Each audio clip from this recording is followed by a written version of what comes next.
para que me vean a mí. Acá estoy yo, pero no sale mi cara. Para que me vean a mí. ¿Me escuchas? No, escucho, pero no me ven. Mi cámara está apagada. No, todos hablan.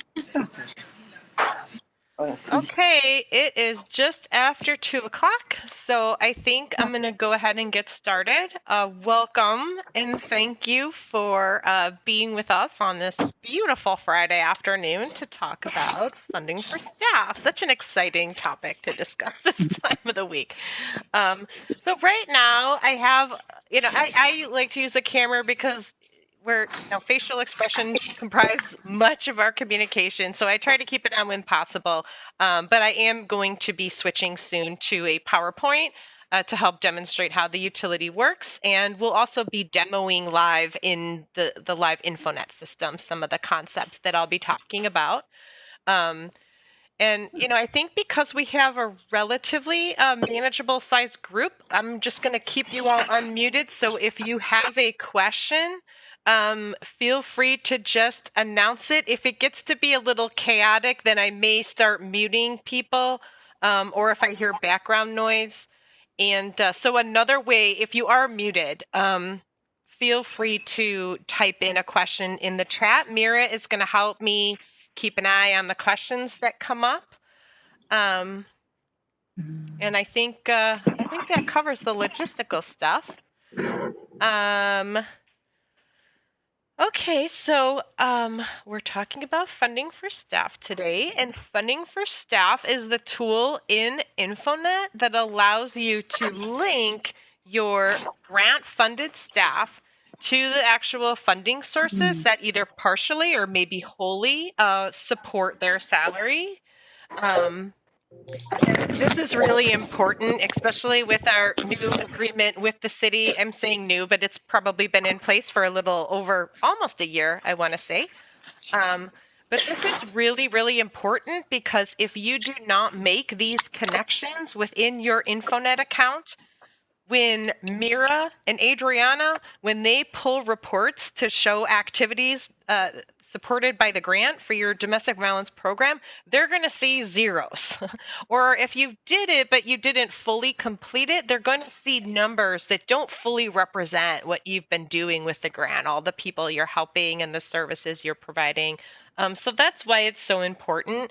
And this is also it's really helpful for funders to not only see exactly what services are being provided with the actual grant dollars, but we're trying to get up to a point where they can see not only the activities you're doing with the actual dollars, but also how those dollars are working in the broader context of your domestic violence program. And these are really, this is helpful information for funders to see because it's really crucial towards strategic planning. Being able to have that information also helps funders better coordinate and us, be more consistent with our reporting requirements, what we're asking you to help reduce that administrative burden somewhat. And when we're working together, it makes it easier for us to see funding redundancies and gaps. And we are also working toward the better we get at this over time, properly linking your funded staff with the grant information, the more we'll be able to reduce some of those sections you are now completing in that Excel file that you send along to the city. So that's a little incentive to try and get better at the funding for staff piece of InfoNet. But admittedly, I was just talking earlier, it is probably the most challenging part of InfoNet, and it's hard to kind of retain it because you typically only have to work in it once every couple months or so, if not longer. So with that, I'll go ahead and get started. I am going to start sharing my screen. So we're first gonna, Mira, did you have anything to add? No, I think that's the real incentive. I think, as I'm just gonna go over a few things that Jennifer said, is that number one, the more information we get through InfoNet and the better we get at this process, your Excel spreadsheet report is going to shrink. And the dream is that it'll just be narrative, like where we ask you for a case history, things like that. So right now is the worst part of reporting because you're reporting on two systems and you're fully reporting on two systems. So we're really trying to shrink that. And then, as Jennifer also mentioned, we have that history of we've always tried to figure out how do we measure just what our DFSS dollars are paying for, and then the entire context of all your services. So this is going to be a great way for us to get to see both. So once this works, we are very excited about it. Okay, so why do we do funding for staff? The main reason is so that you can run InfoNet reports that display grant-specific information, or what did the DFSS dollars you are getting actually pay for. In addition, I know a lot of you may also be getting grants from other funders such as VOCA, or maybe you're getting a VCVA grant from the Attorney General funders. Those are two other grants that also require grant specific information. So if you get those, and particularly VOCA, that funder is also requiring you to establish these linkages. And then beyond what you're required to do, this is a tool you can use to measure the impact of all your funding streams or different funding sources. And looking at all those different sources separately and then together can help you identify gaps and redundancies in a similar way that we at the funder level can do by aggregating all your data. Okay, so this is an example of two reports side by side, or I'm sure on top of each other, I should say. This first, the top section of the report reflects a standard services report that is run with no filters, no funding filters. So in other words, this top example here represents total program activity. This is an example from the Rape Crisis Center, so it may look a little bit different in terms of the labels they use, but it works the same way as yours does. If you run a standard services report in InfoNet with no filters, it's going to display data for all the clients that were served and all the services that were provided.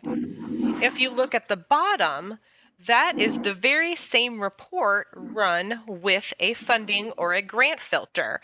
And you can see I've identified the funding filter here. It's not a DFSS grant. This happens to be a VOCA grant. But you can see, hopefully, I know these numbers are a little small, but the number of people served and the service hours provided in the bottom report are just a fraction of what this program does in its totality. So that's what the funding filter does. And it's only going to work properly if you establish those connections between your grant funded staff, the services they provide with that grant, and then the actual grant itself. Okay, so when you start working with your funding for staff, this is sort of a checklist. So this is the information you want to have in front of you because it's really frustrating to get started with something and then realize you don't have everything that you need to finish the task. So here's your checklist for you.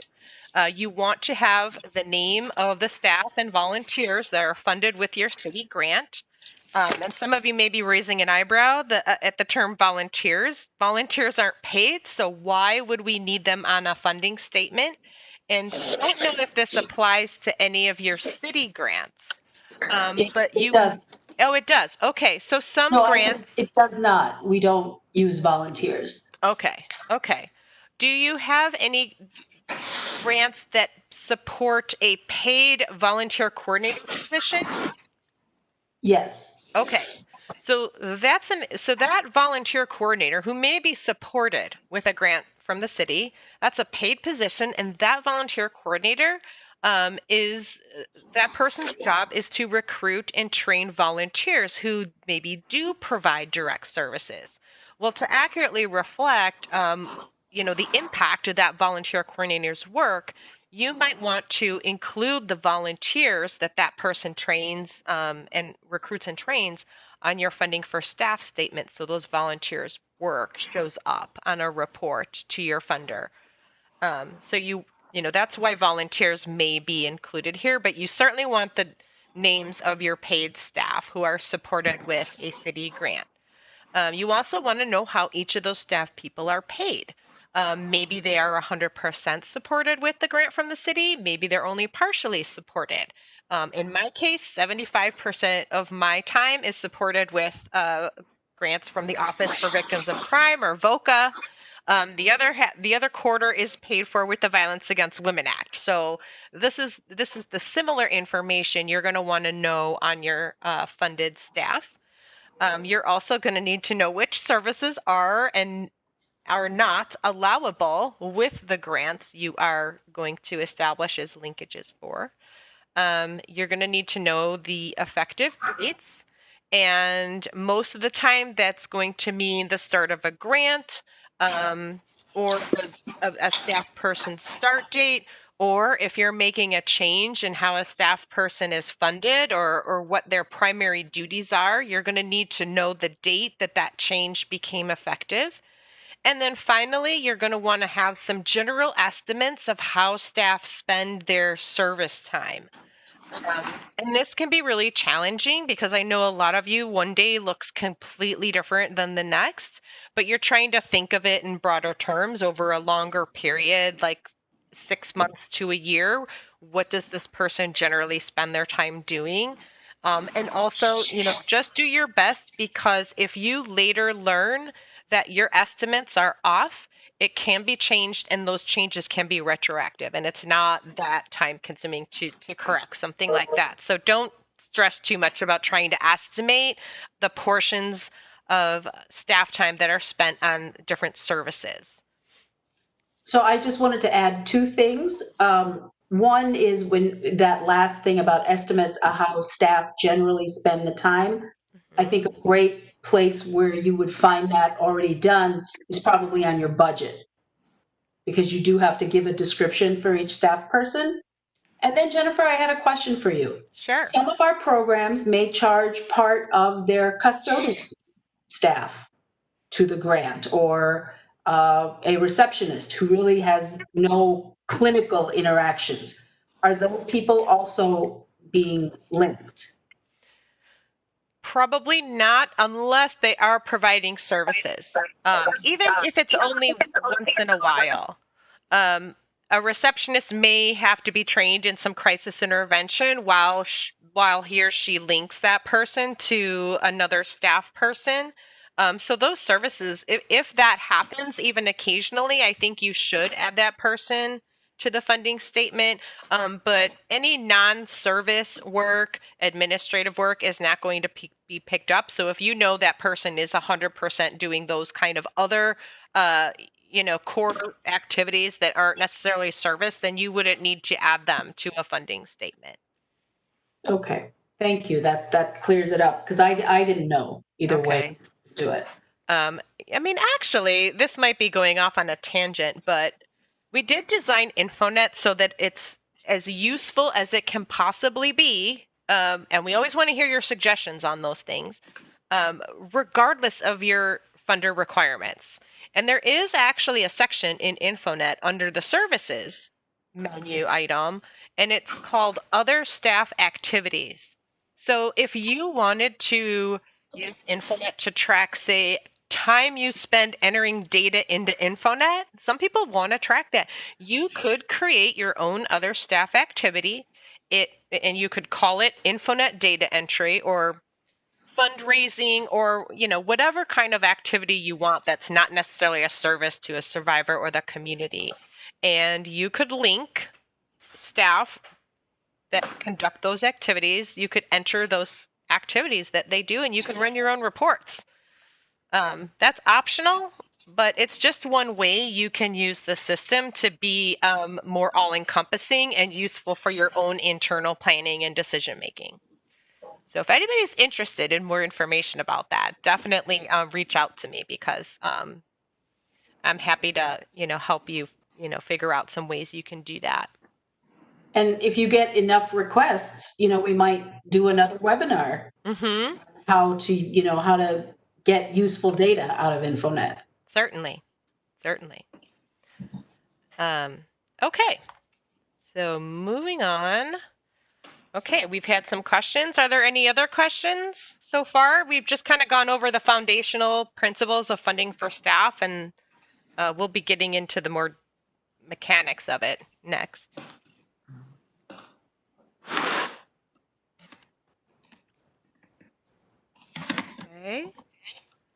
Okay, so I'm going to move ahead to the live system.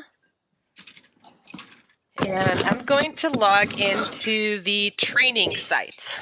This is a dummy domestic violence center. None of these records you're going to see in here are real.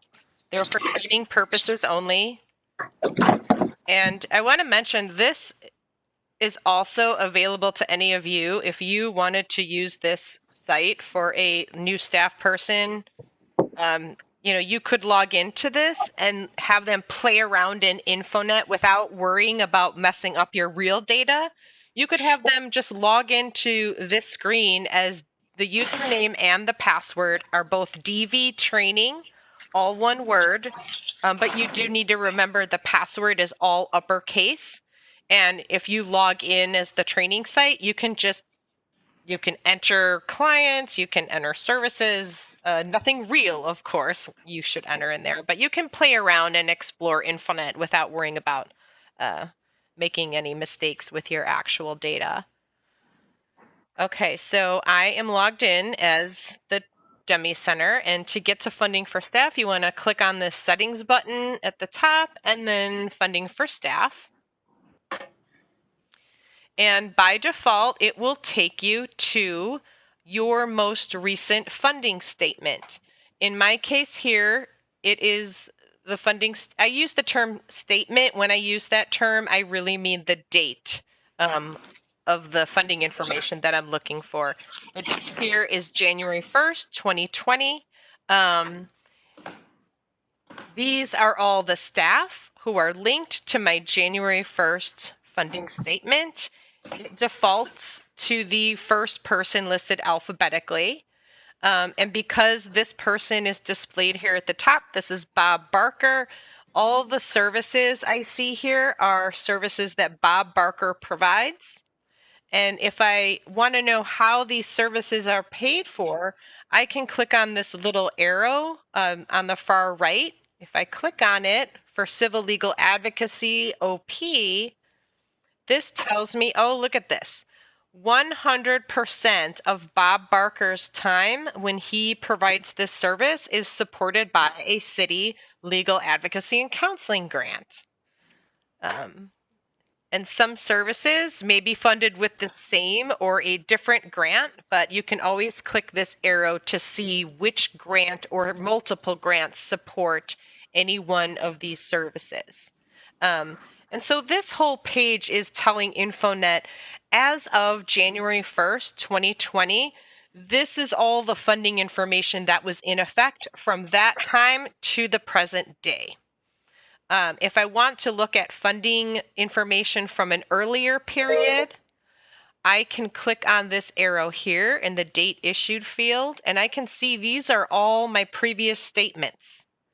If I click on July 1, 2019, now it's showing me all the staff and all the services and the funding sources that were in effect between July 1st of 2019 and the day before the next most recent date, which in our case is January 1st. So all this funding information you see here is effective from July 1, 2019 through December 31st of 2019.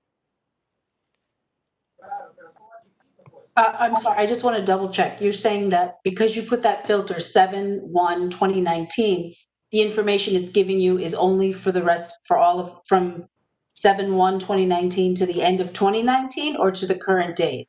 To the end of 2019, because if I look here, my next later date is January 1st, 2020. So the new funding information becomes effective on that date, which means the next earlier statement is affected up through, the day before. So it's every 6 months. Well, you add the dates though. I see. Okay. So, I mean, and I'll show you an example of this not long from now. Okay. I just first wanted to kind of show you how to view all the information. This is a reports button. I will save that for a little later because that's more about validating the statements that you're making edits to. So I'm going to jump back to that later, and then I'm going to go back to the Sorry. PowerPoint. Is there another question? Yeah, one more question, Jennifer. I'm sorry. And these are all from me, by the way. Can't blame our delegates. I'm the one with all the questions. There is no one out here, none of our DV programs have not set up, like, there's no one who doesn't have this far set up. Like, they may not have done the linkage correctly, but everybody's done the basic setup. Is that right? I don't know. I thought that you had listed a couple, like a handful of programs that you didn't think had any linkages established. Right. But the linkages though is different. Like they're still set up, right? Because if I looked them up and they hadn't even set it up, I would have seen nothing. Correct. Okay. Correct. So yeah, I guess I just want anybody to speak up if they're not even this far, if they're lost here. So just let me know in the chat. Okay. So when we're talking about dates. So the next question I wanted to address was when should you add a new date issued or a funding statement date? And these are the scenarios where you will want to do that. One is with staff turnover. If I have a staff that leaves and then another staff comes in and replaces that person's position on September 15th, I'm going to want to add a new statement date for September 15th because I'm going to add the new staff and their funding and services, and I'm going to remove the old staff because they no longer work for our program. So staff turnover is probably the most common reason why you would add a new date. If you have a shift in how your staff are funded, you want to add a new date when that change becomes effective. So maybe you have somebody who's 100% supported with a grant from the city, and then you decide, starting January 1st or for the next grant cycle, I'm going to make this person only 80% funded with the grant from the city, and I'm going to use another funding source to supplement the rest of their time, and I'm going to reallocate those city dollars to maybe another person. You're going to want to add a new date for the time that becomes effective. If there's a shift in how staff spend their time, that is another reason you may want to add a new date, and particularly if it is something that crosses the boundaries of your funding restrictions. So, let's say I am 100% VOCA funded, and VOCA is a grant that only allows direct services to survivors. If all of a sudden my boss tells me now, you are going to spend half of your time training police officers how to better respond to domestic violence incidents. Well, VOCA doesn't want to pay for that, so I'm going to add a new date because I'm going to obviously need to shift how this person spends their time. I'm going to be adding different services, and I also will have to change this person's funding because the previous grant doesn't allow me to use those funds for training police officers. I'll need to use another funding source for that. Because your grant cycle with the city is from January 1 to December 31st, you should add a new statement date every New Year's Day. And you don't have to do it on New Year's Day. You just need to do it at some point and make the new date 1/1 for the new year.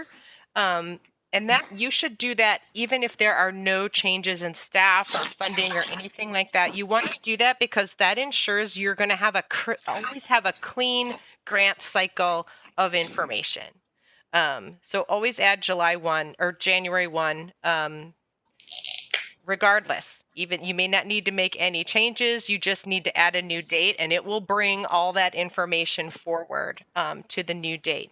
Now, because I know many of you also are getting grants from state organizations like our organization or DHS or maybe ICADV, you should also add a new statement every July 1. Again, even if there are no changes in how your staff are funded or what they're doing, because it's going to ensure you have a clean fiscal year, state fiscal year of information. And you'll be very happy you did this if you ever find you make an error along the way, because you're only going to have to go back and correct to the start of that grant cycle. And if you didn't add January 1 or the beginning of your grant cycle, you might have to do more work than is necessary. So you'll be happy you did it. And coincidentally, the funding that you get from DFSS runs January 1 through the end of the year. So that'll be kind of natural to go in and make a new funding statement. Mm-hmm. Mm-hmm. And that's exactly why you should add a new date, January 1, even if the grant you're getting this year is exactly the same as last year. Okay, so now we're going to get into actually updating and editing your funding statements. So I'm going to demo each of these tasks. We're going to add a new date, which is exactly what we were just talking about. I'll show you how to add and remove staff from your statements. We'll also be adding and editing services that are connected to those staff, as well as what funding sources or grants are paying for their time while they're providing these services. And there's two methods for those, and I will show you both of them. So I'm going to go back to live InfoNet, and so our most recent statement date right now is January 1, 2020. So I know I need to add a date for the beginning of the new state fiscal year. So to do that, I'm simply going to click this add button, and a window appears asking me the new date. I'm just going to type in 7/1/2020, and then I click save. And that's it. It's all done.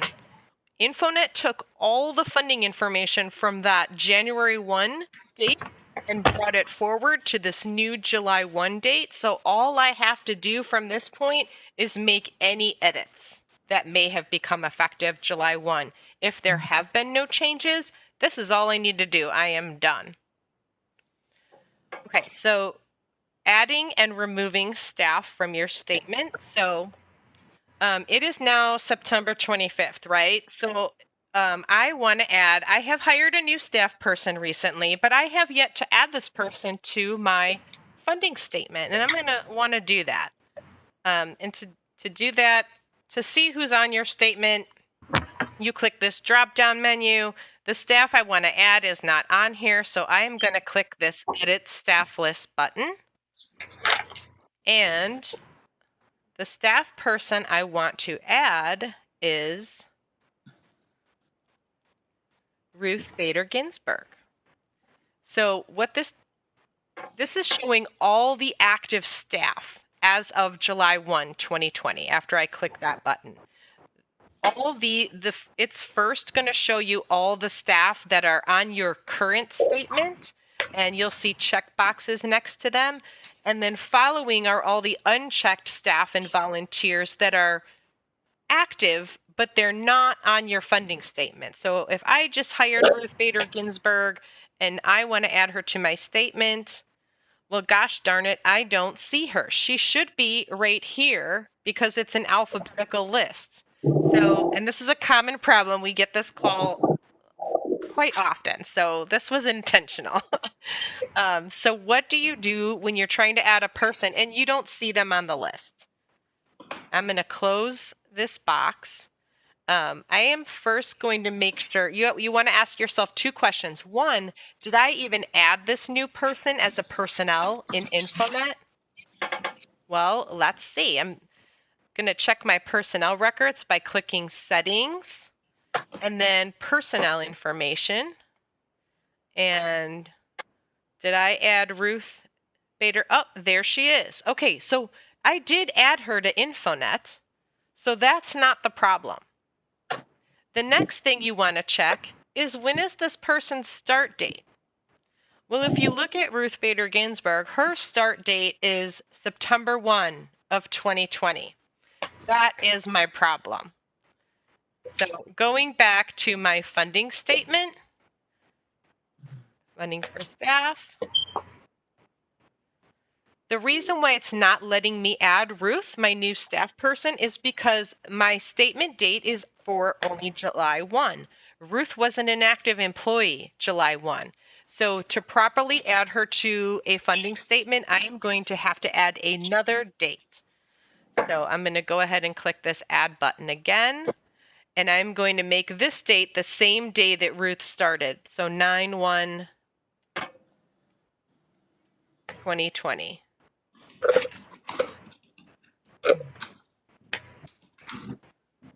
Okay, so now I have a new statement that was effective as of September 1st. Let's try adding Ruth again. I'm going to edit my staff list. And there she is. So I'm just going to check her name, click save. And now I can see she is added to my statement.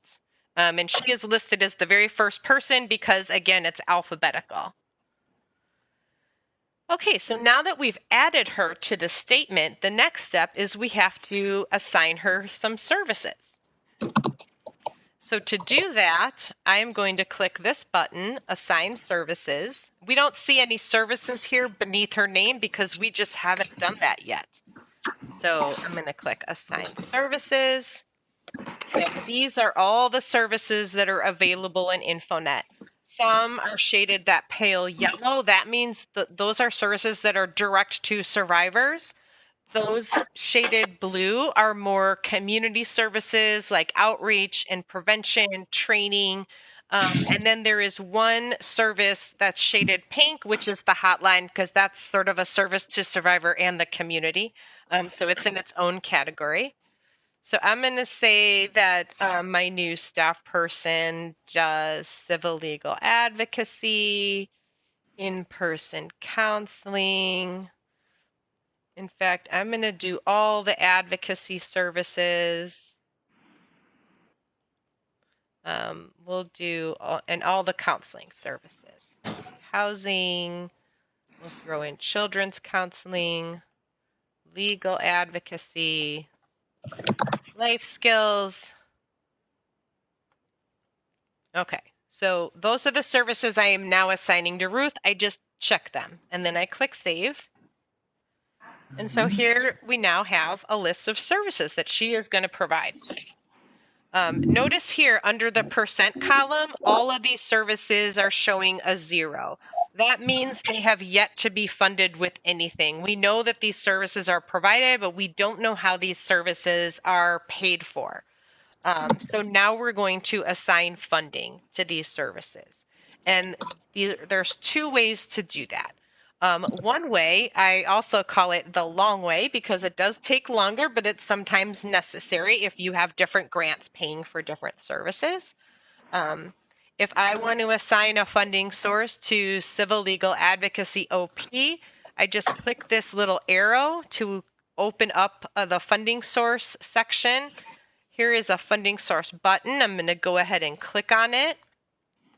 And I am simply going to scroll down my list of funding sources. And here is my grant from the city. I'm going to check that. And everything has to be supported. Every service must be 100% supported with something, whether it's one grant from the city or a combination of grants. So it's always going to encourage you to add up to 100%. But let's say my grant from the city only paid for 75% of Ruth's time. I would just simply edit this from 100 to 75. And then I would assign the other quarter of her salary to whatever other funding source supports her salary. So I'll just go with United Way. It puts 25 in there for me because, again, it's encouraging me to fully fund the service at 100%. and then I click save. And I have now assigned funding for this one service. And if I click the arrow, I can see it shows how this person is paid for when they do civil legal advocacy, 75% from the city, and then the other quarter from United Way. So the reason why you would do it one at a time is because maybe this is how her civil legal advocacy is paid, but maybe her life skills service is paid for with a completely different grant. So in that case, I would click life skills, click the funding source button again, and maybe I have a special grant from the AG's office to just pay for life skills. So I would check that funding source and then save. And now I've assigned a completely different funding source for one of Ruth's other services, life skills. So that is the long way that you want to use if you have a combination of different grants paying for different services. In most cases, you'll be able to do a quicker way, and that's by using this Multifund Assignment button. And you want to use this to assign funding sources to more than one service at the same time. So I'm going to go ahead and click Multifund Assignment. And for this example, let's pretend that Ruth is funded 75% with a grant from the city. The other quarter of her time is paid by our general agency fund that comes from donations. And this is how she is paid no matter what services she's providing. So we're going to assign these funding sources to all of them in one swoop. So to check all the services, to assign the funding to all her services at the same time, I can just check this services, the column heading, and it'll check every service. But if, let's say I only wanted a handful of services, I could simply check the ones I want to assign this funding to. And then on the right side, I have a list of all my funding sources. So I'm going to check DFSS, legal advocacy and counseling, make that 75%. And then I'm going to scroll down and find my general agency. Here's private foundations, corporations, and donations. So I'll make that pay for the other 25% of her time. And then if I click save, I think somebody's munching on something or doing something. If you're doing something that's making noise, please mute yourself, or I'll try to find you and mute you. Okay, so I just now assigned that funding combination to all of Ruth's services. So now no matter what service I click on, I can see she's 75% DFSS and 25% other. So that is how you add, and you use actually the same methods I just demonstrated to edit anything. If I want to edit the staff list, maybe I want to remove Bob Barker. He's maybe no longer working for the program. I just uncheck his name and then save. It is going to warn me just to make sure that that's what I really want to do. And now you can see that Bob Barker is no longer tied to this funding statement. Jennifer, Yes. just a suggestion, when you were talking about the multifunding, what I did do is that if you do multifunding and you select only the services that are covered by most of the general ones, and then you put their percentages on the funding, you save it, and then you go back and you do another multifunding for the other services and give those percentages split in a different way. Like, let's say that, you know, legal advocacy and individual children's counseling were 100%, and those are the only ones that were like that. So you would do the multifunding for everything else first, uncheck individual children's counseling and legal advocacy, save that with those percentages, then close it, and then go back to multifunding, only select individual children's counseling and the legal advocacy, and then you could put 100%, and then that way you can do multiple at a time, but only for those services. Yes, Yes, and I love that. Let's actually do that right now. So I'm gonna, okay, let's do that with Ruth. Okay, so let's pretend that we haven't assigned any funding yet to any of her services. We've added her services, but we haven't told InfoNet how those services are gonna be paid for yet. And let's pretend that some of her services will be 100% funded from the city, and the other set of services will be funded from a completely different grant. So if that's the case, I'm going to just pretend that the city is going to pay for all the advocacy. Okay, so I'm going to check all the advocacy services: civil legal, criminal legal.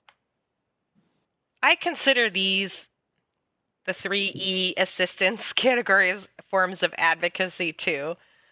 Housing, legal advocacy, and we'll leave off life skills. Okay, so just these advocacy services broadly, I'm going to link to the city grant. And I'm going to say the city is going to pay for 100% of those services.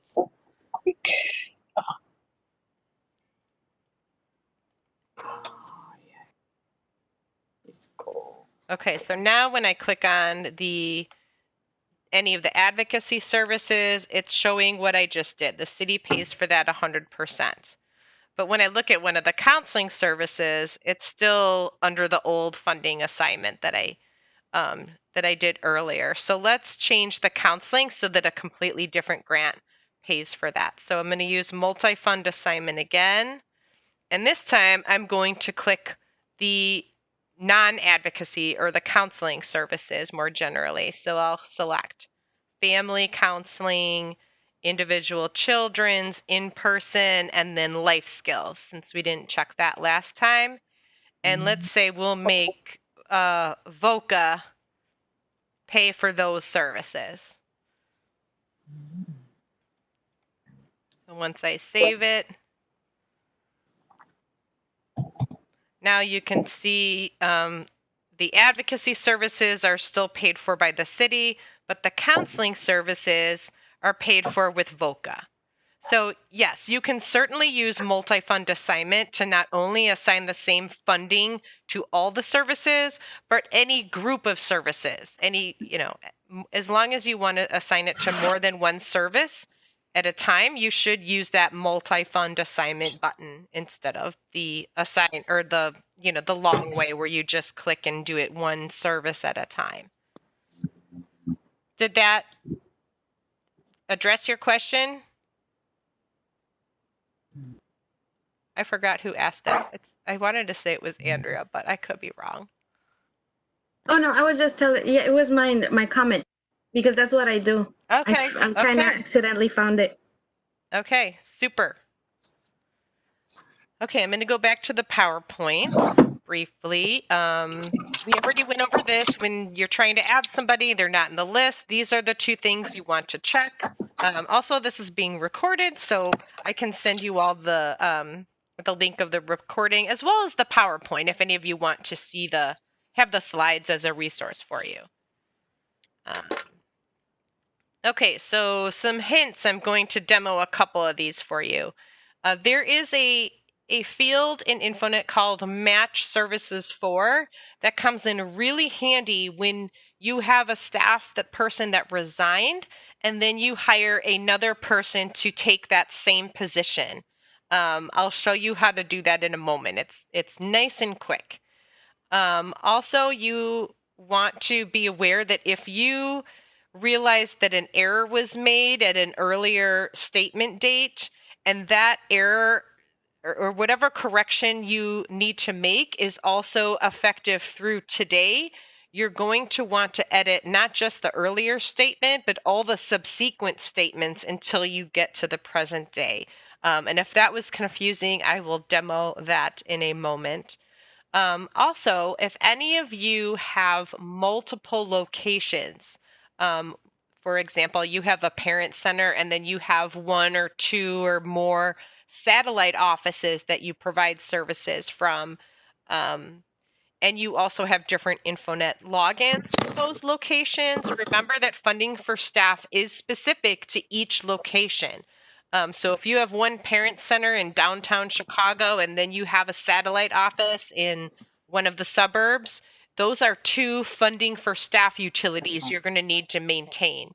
And if staff work from both of those locations, for those staff that do that double duty, you're going to want to make sure they're included on both statements.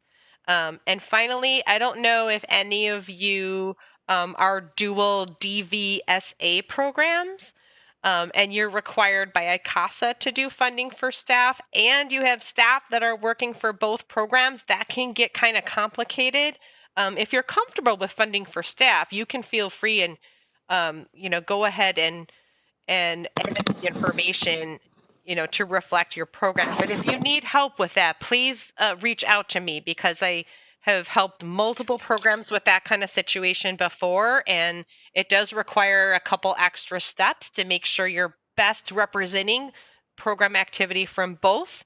So don't hesitate to reach out if that's your situation.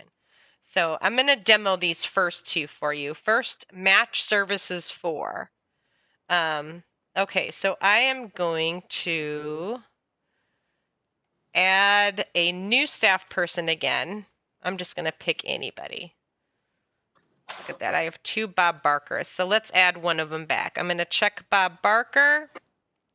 And we're going to pretend that Bob Barker is replacing Luke Bryan. Luke Bryan resigned not long ago. I've hired Bob Barker to do the same things and will be funded with the same grants as Luke Bryan was. So I'm going to add Bob Barker.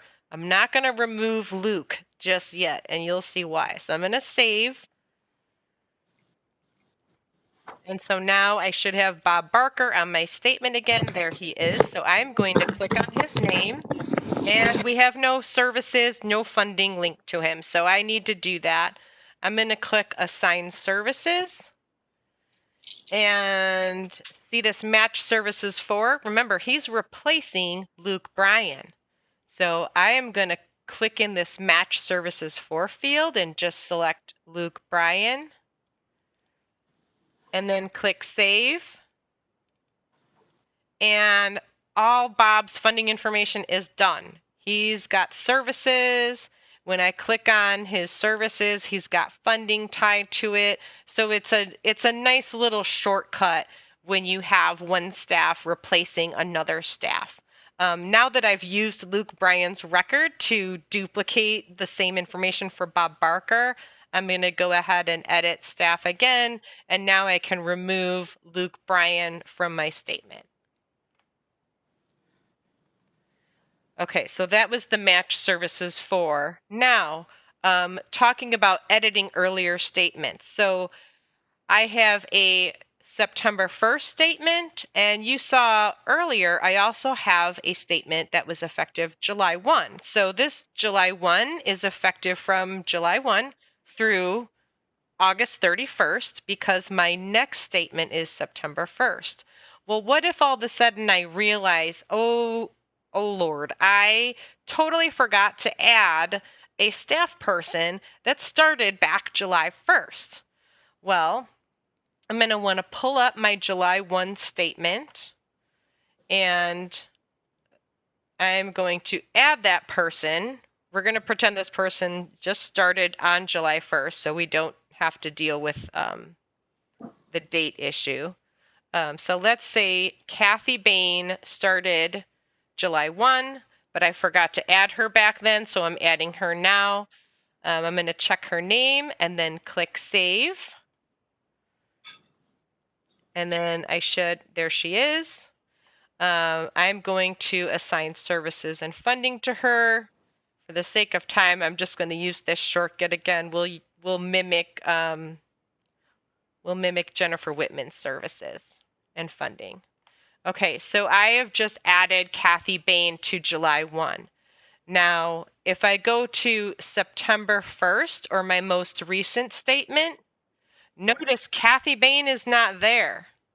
Now, if I had Kathy Bain in before I created the 9-1 statement, she would have been carried over, but InfoNet's not going to assume that Kathy Bain worked beyond September 1st, now that it's already created. So I'm going to also have to add Kathy to my 9-1 statement. So I'm going to go ahead and do that, and then I'm going to assign, make sure she's there. And I'm going to assign the same services and funding like I did with her July 1 statement.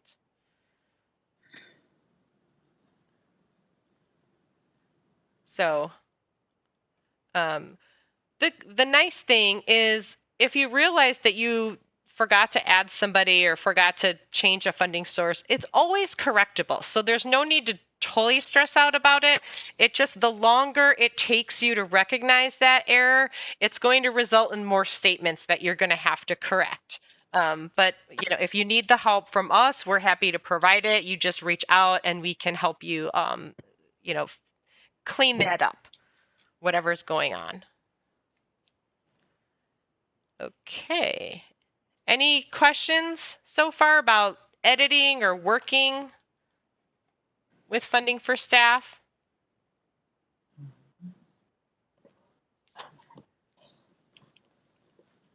Okay. All right, so we've kind of gone through how the utility works itself in InfoNet. The next thing we're going to be discussing is how, which I think is harder. Maybe some of you don't think so, but I think it's even more challenging to figure out how do I know what percent to make a grant pay for a particular service.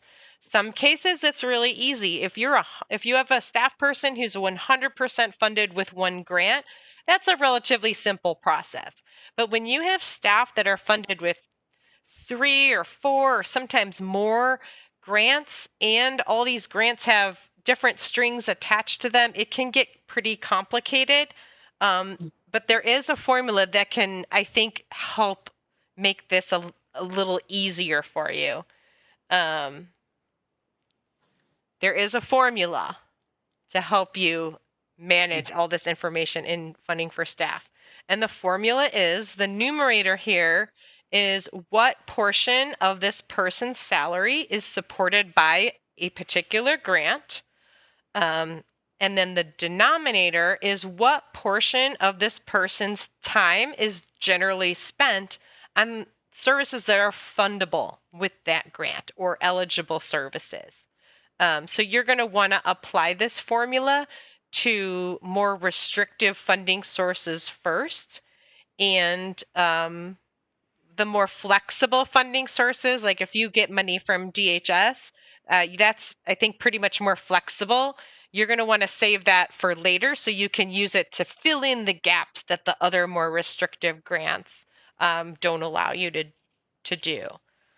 So I'm going to go through some examples. They're going to start out very easy and get progressively more complicated as we go along. So this is a pretty simple example.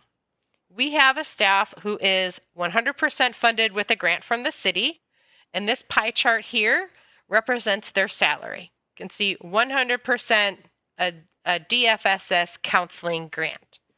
This pie chart down here represents generally how this person spends their time.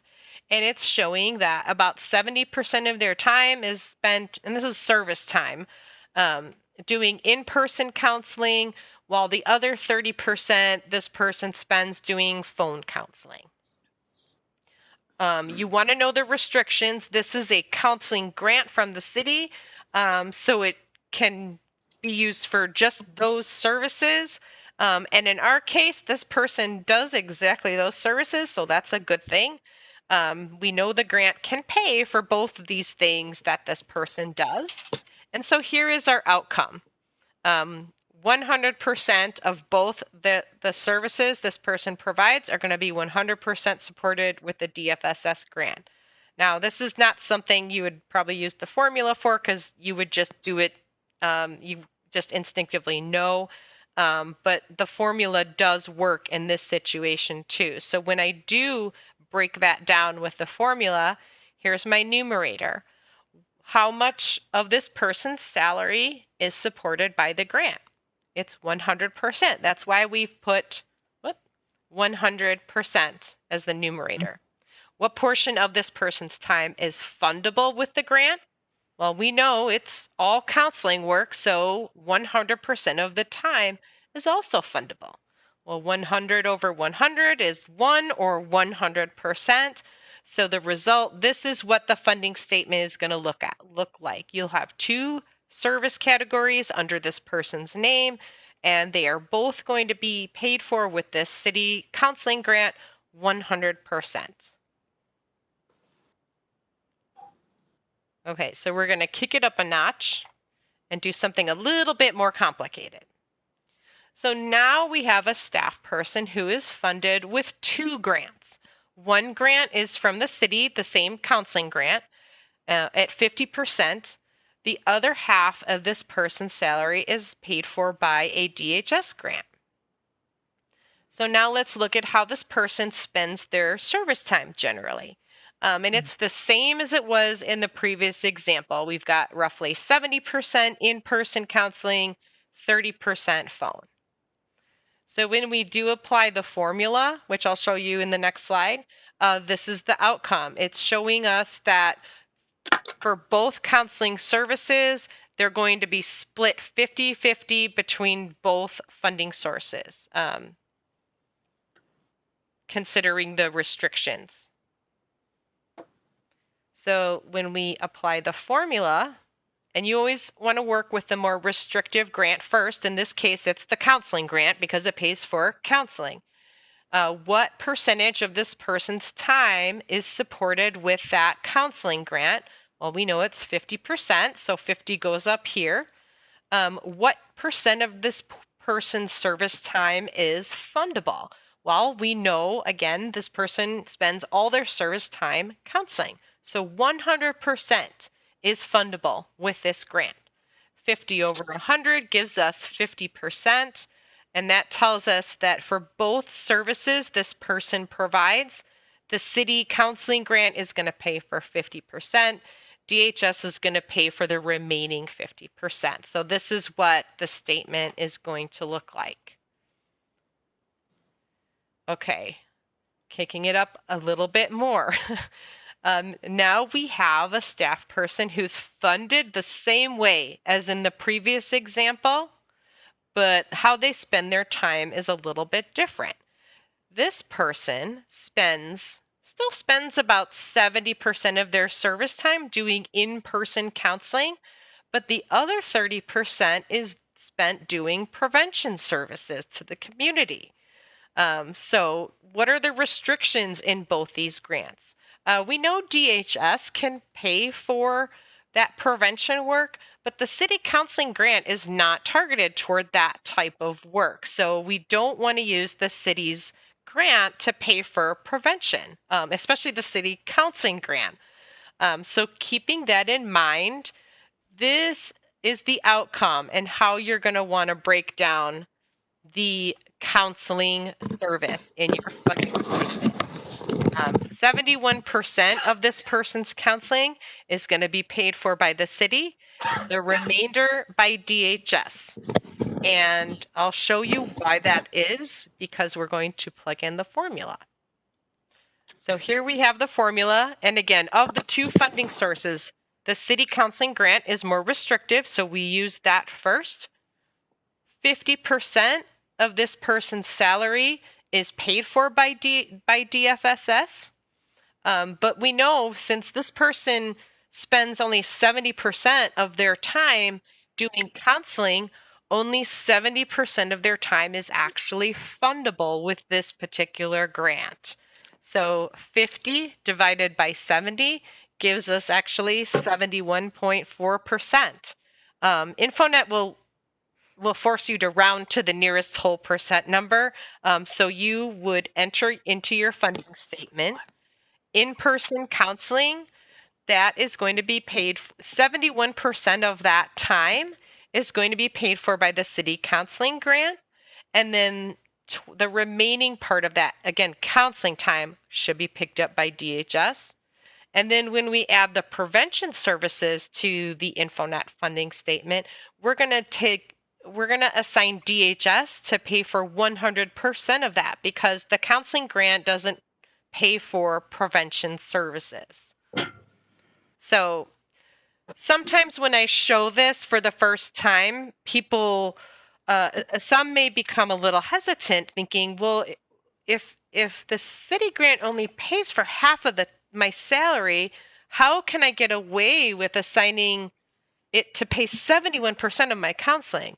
And this is why, and I'm sorry this slide is a little bit busy, but I want you to focus on this pie chart here and focus on the two different shades of blue. If I look at the dark blue and the light blue, that only represents 70% of my service time, right?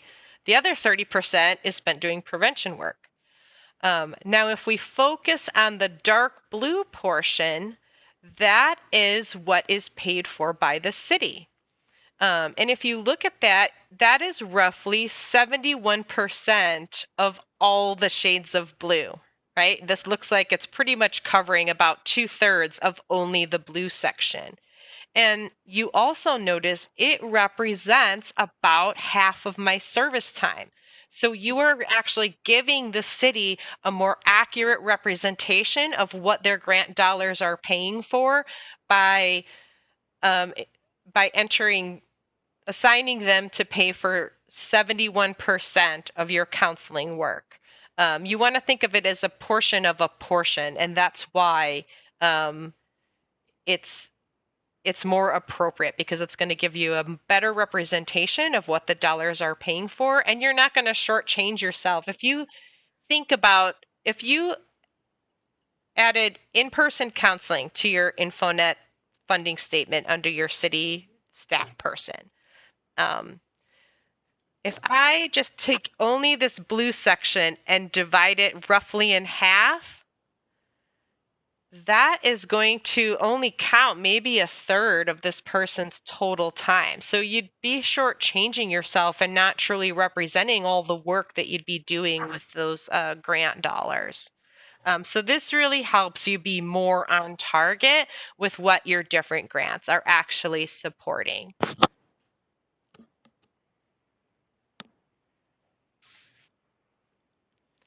Okay, so I am going to describe here, this is the most common oversight I see in funding statements. It happens all the time. And what people I think instinctively want to do is mirror the percentages according to how that person is paid. So for example, I'm 75% funded with a VOCA grant, 25% with a VAWA grant. The tendency may be for all the services that are linked to my name, 75-25, 75-25, just like how I am supported salary-wise. But that can get you into a pickle because some grants will pay for things that others won't. So in this example, we have somebody who is supported 75% with a city grant and 25% with DHS. Okay, so here's their salary. And here on the right side is how they spend their time. 75% is spent on criminal justice advocacy. The other quarter is spent on training police officers on domestic violence. So let's see what the consequences are if we make that same mistake that I see relatively often. This is what I see sometimes. In this situation, I would add the two services my staff provides, criminal justice advocacy, and then training law enforcement. And I know this person is 75% from the city, 25% DHS. So I'm just going to mirror those same percentages for both their services. Well, if you do that, this is what the consequences are. One, your city counseling grant is paying for training law enforcement. So what's going to happen is when the city runs a report, with their filter on it for the counseling model, they're going to see that you spent some of that time training police officers. I don't think the city is against training police officers, but that's not what the grant is targeted to do. So it's going to show unallowable activity on your data report, and you don't want that. The second consequence is the amount of criminal justice advocacy you actually did provide with these dollars are going to be lower than what really happened, because you're giving some of that credit to DHS when you should probably have the city pay for all of that. If you applied the formula, 75% of this person's salary comes from the city. Remember, this person only spends 75% of their time on fundable services for the city counseling grant, and that gives us 100% for the service that it does fund. So this is the correct way to enter into the statement. You still want to add 2 services, criminal justice advocacy and law enforcement, but you want to have the city assigned to pay for all of the advocacy service. I'm sorry, this is not a CDFS counseling grant. It's a legal advocacy and counseling grant. So I have to backtrack a little bit. And then you're going to assign the DHS or more flexible funding to pay for this time spent training police officers. So I know that's a lot to take in. I hope that makes sense. Before I get into this next and last example, are there any questions so far?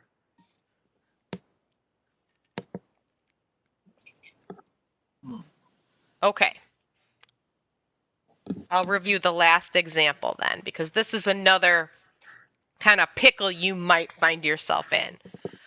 So let's look at this person's salary. 35% of their time is covered with a city counseling grant. The other 65% of their time is covered by DHS. Okay, now let's look at their time. 20% of their time is spent doing counseling, and 80% of their time is spent doing prevention work. Okay, so let's use the formula to figure out what percentages we should use. So again, we use the numerator by looking at the percentage of the salary supported by the grant. We know this person's 35% funded from the counseling grant from the city. But when we look at the time, this person only spends 20% of her time doing fundable services or counseling. So now we've got a little problem, because this is coming out to be greater than 100%, which is technically impossible. If you find yourself in this scenario, you should do one of 2 things. One, you want to make sure that this staff's counseling time is increased so that they're spending at least 35% of their service time doing counseling services, because that's what, if the city counseling grant pays for 35% of their time, you should make sure they're spending at least that amount of time doing the work that you're being funded to do. And if that's not possible, you could adjust this person's funding so that the city counseling grant is not paying so much. Maybe you shift the funding so that it only pays 20% of their time. Then it would be, a better representation of the grant's activity, and you're not doing anything that it shouldn't be funding with those dollars. And then you could take those extra dollars and maybe assign them to pay the time for another staff person who's doing counseling. So if you find yourself, I wouldn't panic, but it definitely means that there's some change that needs to happen. And if you need help with that, again, please reach out. We're happy to provide that assistance to straighten those kinds of things out. Okay, so this is the last piece I'm going to be going over today. We've talked about how to add and edit funding linkages to grants or staff and services. We've talked about how to figure out what percentages you should assign for your grants. Now, once you've done all this, how do you know if you've done it correctly? There are actually multiple ways. I'm going to describe 4 of them. Probably the most common way is to run a standard services report with the funding filter. And a good time to do this would be maybe when you've gotten all your data entered for the quarter and you know the city is going to be running reports within the next few days.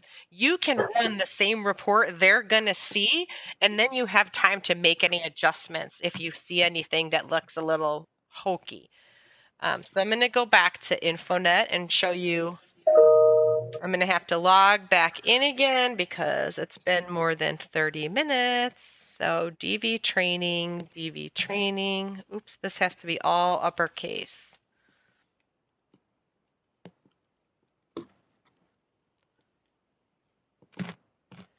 Okay, so I'm going to run a standard report by clicking reports and then standard.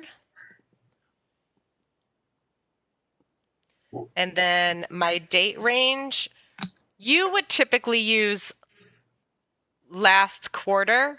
I am going to use the previous 4 years because this is a dummy site. There's not a lot of data entered in here, and I'd like to see some numbers. I am going to run a service programs report because this is the most, this is the report that your funding filter will impact the most. It shows not only the number of people who receive services, but also the hours, the service hours, and the contacts. And before I click this generate button, I'm going to apply my funding filter for my grant from the city. So I'm going to open up my filter section down here where it says funding. If you start typing into these fields, it will start narrowing the selection, so it makes it easier and quicker. I'm going to select my DFSS legal advocacy and counseling grant. So I'm telling InfoNet only pick up the data that these dollars paid for, and I'm going to click my generate button.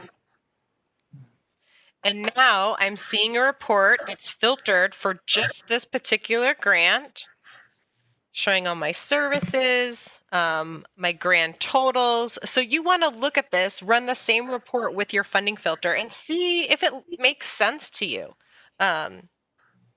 You know, if I think that in 4 years I did 33 service hours with my grant, then maybe that's fine.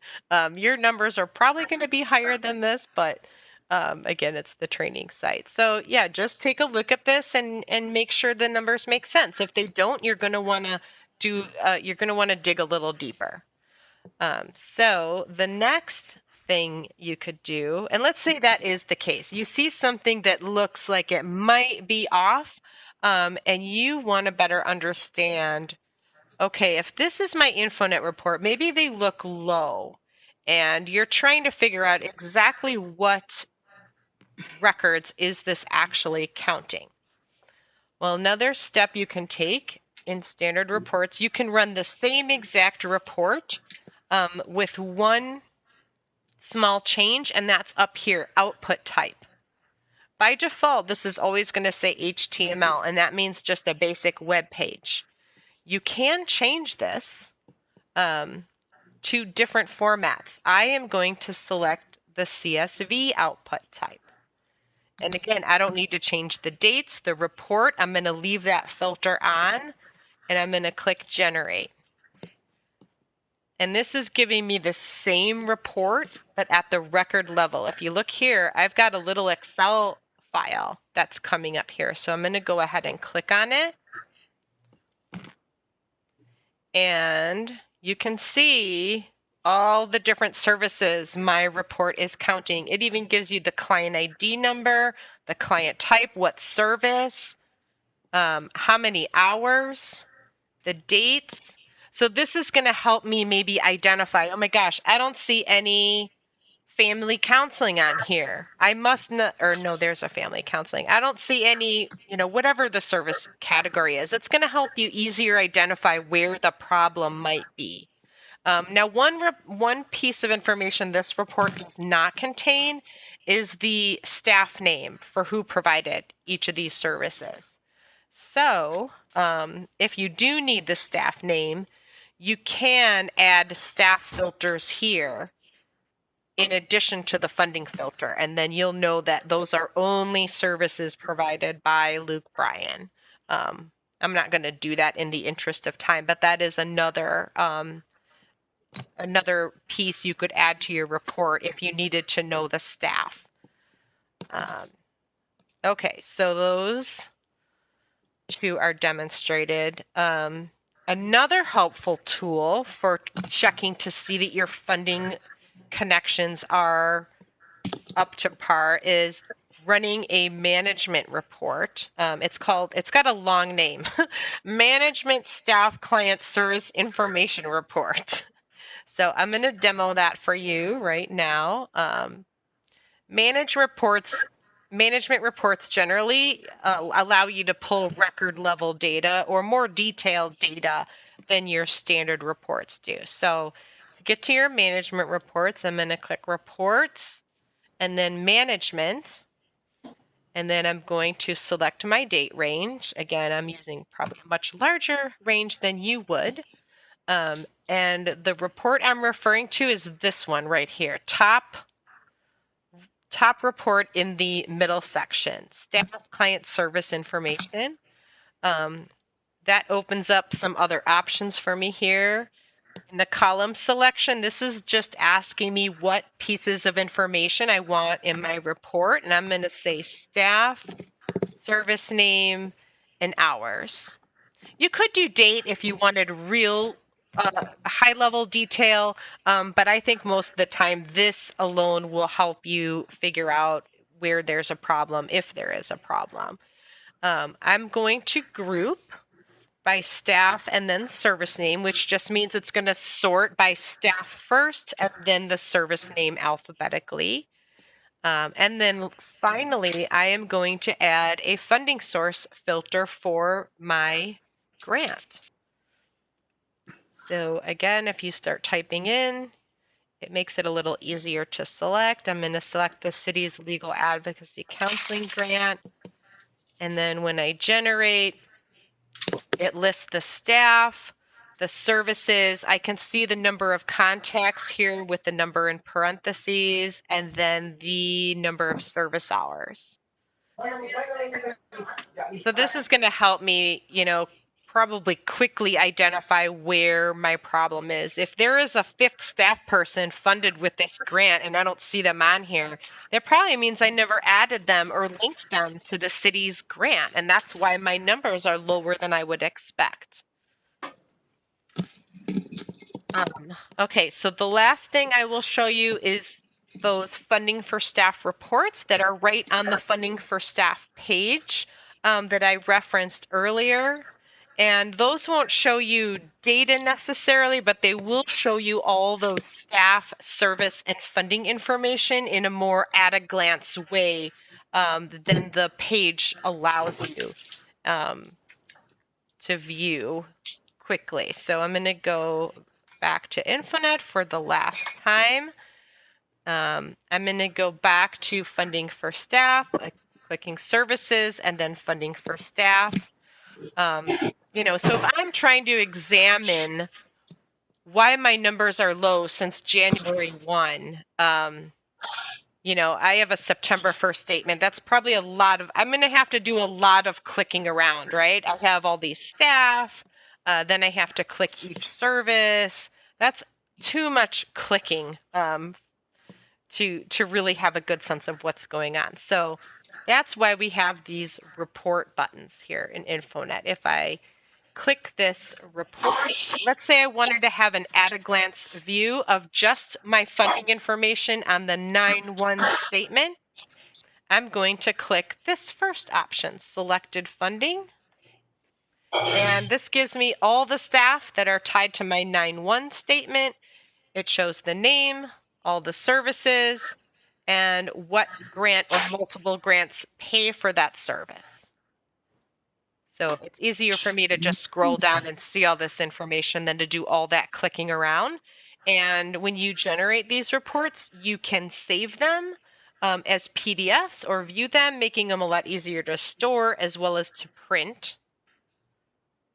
Now, sometimes maybe I only need to examine a specific staff person's funding information. In that case, I would first want to make sure I am viewing the staff person I want to look at. In this case, it's Julia Dean. And then in reports, I'm going to click on staff selected funding. So this just pulls up only Julia Dean's information for the July 1 statement.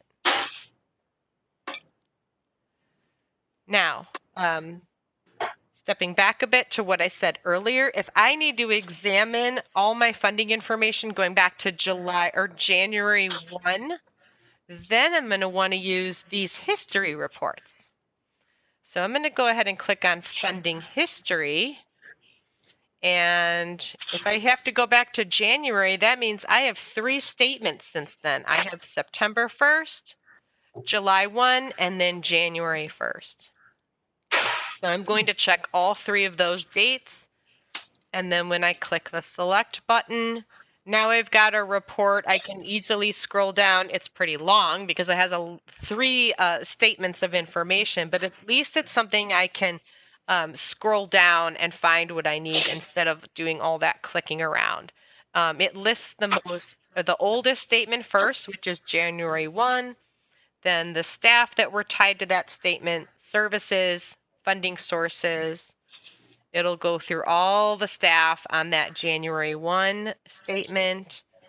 And then eventually I will see my July statement.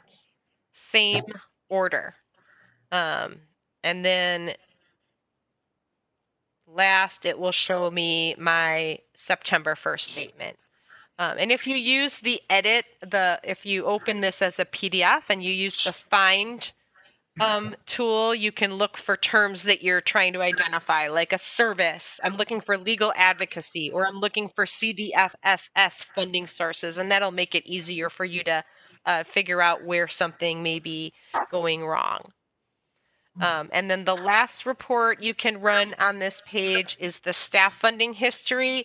It works the same way, but it will display historical statements for one staff person. So you want to make sure you're viewing the staff person you want to look at this historic information for, in this case, Julia Dean. I'm going to click staff funding history, and I'm going to look at Julia's statements going back to January 1. And now it's only displaying Julia Dean's funding information. Because often you may think the problem is just with one staff person that's causing the error. So those are your 4 funding for staff reports. And that concludes funding for staff training content. Happy to take any more questions. Or if you just want to end and get started with your weekend, I totally get it. This has been recorded again, so we can make that link available to you, as well as the PowerPoint. And, I just want to leave you with, feel free to reach out. We help people with funding for staff.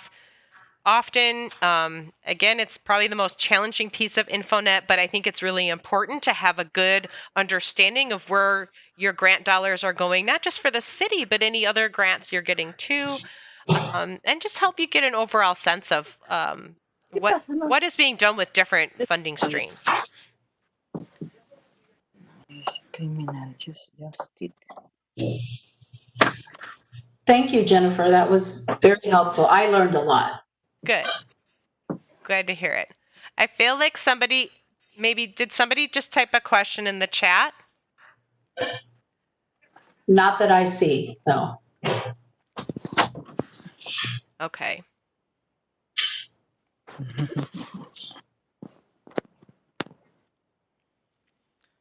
Okay. Yes, I did, Jennifer. This is Irma. Oh, hi, Irma. Hi. Okay, I can actually see it now. How can I know which staff entered the data? Sorry, I misspelled. Sorry. No, that's okay. That's a good question. And you cannot know which staff entered the data. Are you talking about funding data? No, like clients information, clients data, when they give us information, I wanted to know which staff is entering the information? You cannot tell the way InfoNet is structured right now. Now, there are things we can maybe do to help you get closer to that answer, because everybody has their own individual credentials when they log into the VPN. And we also do have timestamps for every client and service record. So if you enter a client, their intake information, when you click that save button, we can say, oh, that client record was last saved on September 20th at 1:20 p.m. We can tell you that, but we don't, because remember on that application login screen, or the black one, you all log in as the same program. But we can do the timestamps, and we can sometimes look at the VPN logins to see who coincides with that time. Okay.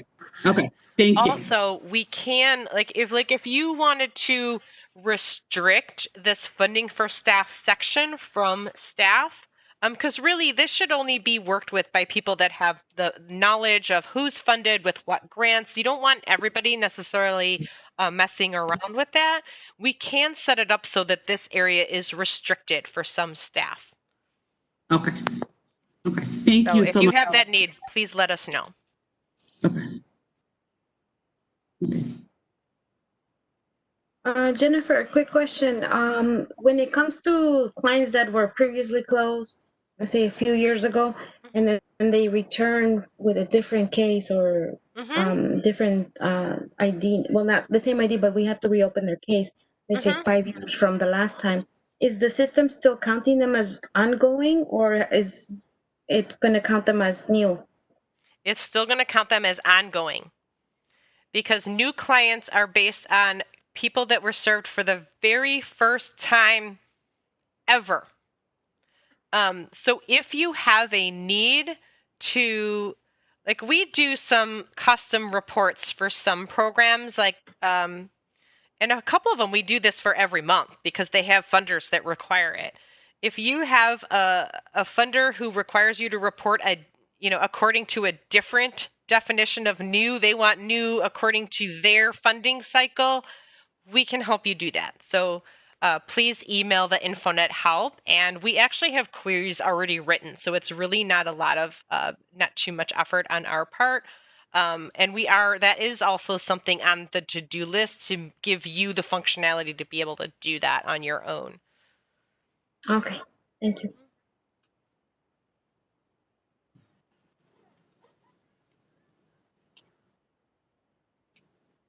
Okay, well, if there are no questions, we can conclude. And if you think of questions later, feel free to, again, reach out. That's what we're here for. You guys do the real work, and I just want to take a little time to thank you all. I am amazed at how everybody is adapted very quickly and come up with all these innovative ways of providing victims the services they need through this really challenging time. And so, I mean, the least I can do in this role is help make this easier in whatever way I can. So please feel free to reach out with any questions or any assistance that you need with this. We're glad to do it. Thank you, Jennifer, and Era too, because she's always answering my questions. So thank you. I'm happy to, and I echo Jennifer's sentiment that it's easier I feel like our jobs are a little bit easier than the direct service jobs and actually providing services. So once again, thank you for all that you do. Thank you. Bye-bye. Bye-bye. Okay, bye everyone. Enjoy your weekend. You Thanks too. again.